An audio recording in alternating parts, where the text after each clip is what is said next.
Portrait de créatrice. La quotidienne, jusqu'au 22 mai. Et du coup, j'ai fait une grosse collection de boucles d'oreilles à base de fougères.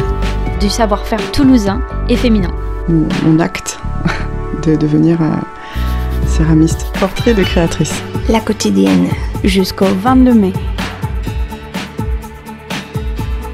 Bonjour, alors moi je m'appelle Julie, donc j'ai 25 ans et je me suis lancée dans l'artisanat il y a pas très longtemps, il y a quelques mois.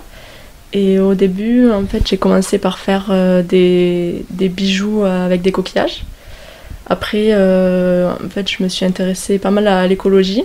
Donc j'ai fait des créations zéro déchet en couture, au crochet, comme des lingettes lavables, des éponges Tawashi, des sacs de vrac, des serviettes hygiéniques lavables, etc.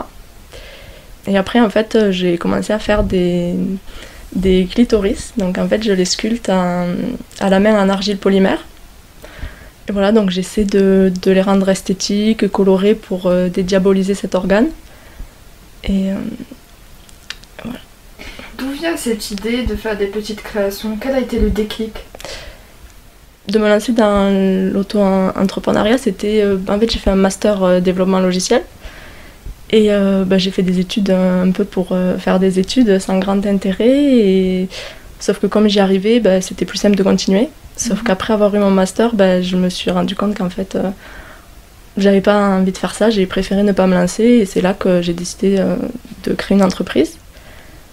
Et après, les clitoris, en fait, c'est parce que... je me suis rendu compte que pas grand monde connaissait le clitoris. En fait, il avait manqué de visibilité.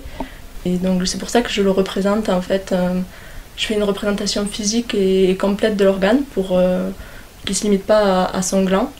Enfin, on pense que souvent que c'est juste le gland, et en fait, pas du tout. Il mesure entre 10 et 13 cm. Donc, voilà. Le CNPF a déclaré ce matin qu'il se propose de mieux assurer l'intégration et la participation plus harmonieuse des femmes dans le monde du travail, pour assurer le plein emploi dans le progrès économique et social. En tant que jeune auto-entrepreneuse, est-ce que tu as rencontré quelconque difficulté? Au début, pour faire la création d'auto-entreprise dans l'informatique, ça a été très simple. J'ai fait les démarches sur Internet. Et par contre, pour l'adjonction d'activité, ça a été compliqué, les démarches. J'ai eu plusieurs échanges avec l'URSSAF où on me donnait des informations différentes. Donc ça a pris plusieurs mois. Après, pour l'instant, je vends mes créations sur Etsy, en fait. Donc j'ai pas eu particulièrement de difficultés. Enfin, à part essayer de se faire connaître sur les réseaux, tout ça, on s'en rend pas vraiment compte, en fait. Mais c'est beaucoup de temps qu'on passe pour l'entreprise et souvent on oublie de le comptabiliser, quoi. Ok. Quelle serait la gamme de prix que tu proposes?